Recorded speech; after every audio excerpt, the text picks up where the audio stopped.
So guess what, guys? You have $1 million. Yes, you do. You have $1 million to invest, but now what? What should you really be doing with it? How can you actually get that money to pay you rather than you always have to pay into it? Now, first and foremost, what should you do with $1 million? Whatever you feel like. Gosh. I know I just quoted 2 movies in the last 20 seconds. You're welcome, right? Whatever you feel like you can really do a lot with $1 million. There are a lot of things you should do. I just recommend overall, it's diversified, right? Now, I don't mean diversification from the traditional standpoint you hear with mutual funds, because the truth is, mutual funds are not diversified at all. Mutual funds are in the same asset class called paper assets. In fact, this is why in 2022, when people had money in stocks and bonds, or mutual funds that were stock-based and bond-based, you lost money in all of it because you're not really diversified. Stocks and bonds is not diversification. That's still paper assets. So when I talk about diversification, I mean diversifying, especially in the alternative investment space, not just with mutual funds. It's not a bad idea if you want to have some stocks. You know, we have a client right now, she had $5 million that she could invest, but she didn't want to cash out all of her stocks. So we said, well, there's a few options. You could do none of it, but you risk losing a lot of money with market swings, especially when there were tech stocks. Big risk right there. But it's like you can keep some of that money for gamble money, but maybe you scale out, as they say in the stock world. You can scale out by selling some of those stocks, using some of that to invest in other places. So I definitely recommend diversification, but not just diversification among asset classes, but among different investment deals. What does that mean? That means that if you're gonna invest this $1 million, no more than 30% should go with any one investor. And I mean like an investment operator, things like that. And no more than 10% in any one deal. So for example, I have clients that among some of their favorite investments they have among some of the real estate investments, some of it's real estate investment, but it has oil and gas benefits too. So there's royalties and they get paid on the lease of the land. So they kind of double dip in a sense and they love it. Very popular among many of our one-on-one VIP clients that we have. And so when they're looking at that, many of them want to put a lot of their money in. They get very excited because they know they can make big double-digit returns on those investments every year. And so they want to put all their money in. We have to kind of tell them, listen, we can't give you investment advice because we're not investment advisors, but that's taking a little bit too high risk. So even though they love that company, I say, you know what? If you guys are going to do a lot with that company, let's keep it to no more than about 1/3 of your portfolio, right? No more than 30% is my general rule of thumb if I were to try to be safe there. Because you never know what's going to happen with the company. Some things could happen. Anything can happen. Even the best operators can have a bad day. And that's why, even if I say 30% with that one operator, still don't have more than 10% in any one deal. So that means in your situation, if you have $1 million, you don't want to put more than 100,000 in each of their deals. And so if you want to be with that one operator, you might have 300,000, but it's split between 3 different deals. I think that's the most you should do. Sometimes you could do less. Depends on what the risk is and what kind of certainties and things like that you have in place. But definitely when you're looking at those, when you're putting your money with other people, that's a big recommendation. So make sure that you are diversified by not putting all your eggs in that one company basket or that one investor basket. Now, what's a sample diversification spread you could be using? This is, again, just a guideline. This is not to be construed as investment advice. I'm just giving you an example that could work for you, but you can manipulate whatever works best for you. So here's an example. Say that you have $1 million again.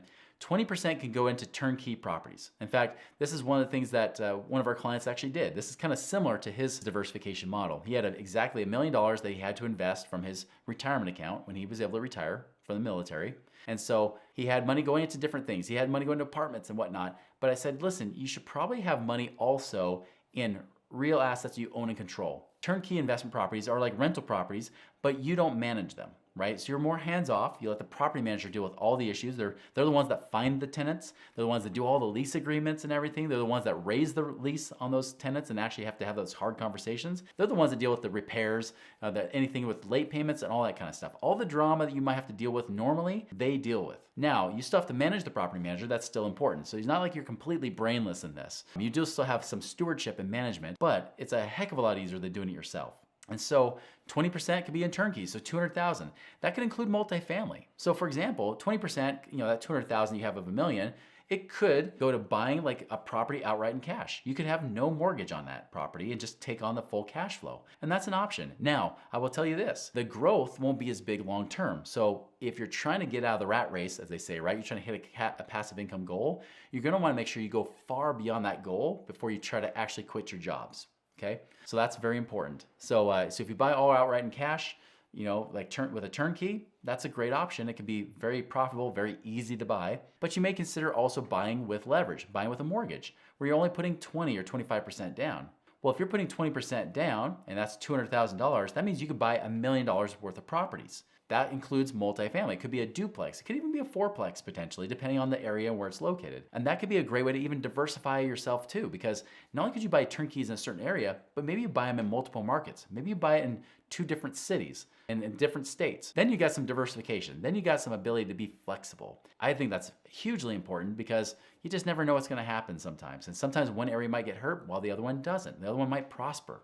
So it's good to be diversified even among that one asset class. Now you could also do 20% among partnerships or doing like short-term lending or notes, things like that. So 20% could be like a business partnership where you're putting money in. It could be a short-term loan where you're lending money out to investors and they pay you after like say 6 to 8 months and maybe they pay you 10, 12% a year on that money. That's a great option you can have. But remember, when I talk about these only being 20%, it's because you're investing in one thing often. Right? You're just putting in one type of deal. So if you do that, again, you want to minimize that risk, and that's why I mentioned that there. Because many partnerships, for example, might require at least $100,000 or $200,000. Well, that would use up all your money. So that's why I kept that percentage small. And then the other 60%. So we already had 40%, 20% turnkeys, 20% in partnerships or lending or notes. The other 60% can be divided up between syndications or funds. If you're not familiar with a syndication is where investors pool their money together to go into a specific investment. So it might be you're pulling your money to go into an apartment building. It could be pulling your money to go into a self-storage unit or self-storage complex. It could be pulling your money to go into like the oil and gas type thing, like I mentioned before. You're pulling your money together with other investors to go into a specific project. Now, I will say this, syndications could go into one specific deal, but that could be risky, so you don't want to put more than 10% in any one deal. But funds, I put funds in here as well because sometimes funds can go into multiple properties. It can go into multiple projects. For that reason, you could put more money in than just 10%.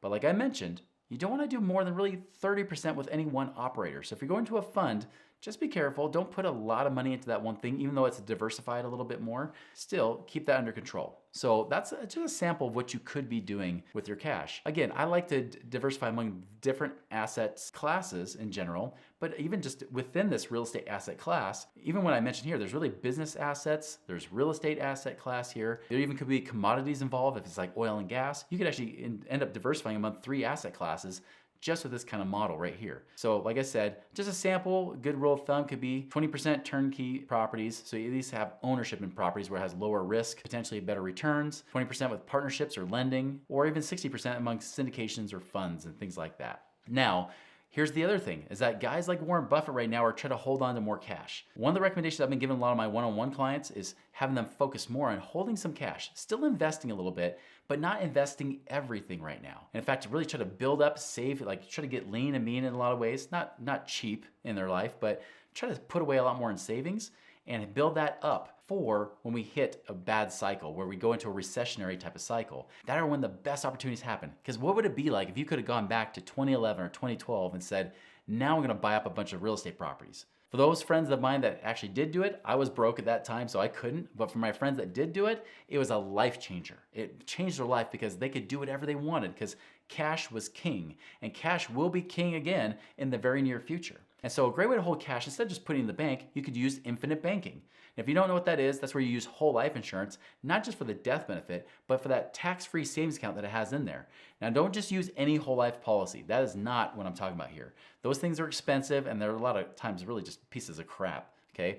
You want to have this, what I refer to as a max ROI infinite banking policy, where it's the lowest cost, highest returns possible that you can get while keeping it tax-free. Those are the kind of policies you can actually save your money in there, hold cash, make better than 0.nothing% in your bank, keep it protected from lawsuits and creditors, don't have all the stupid rules of 59.5 age limits, and guess what?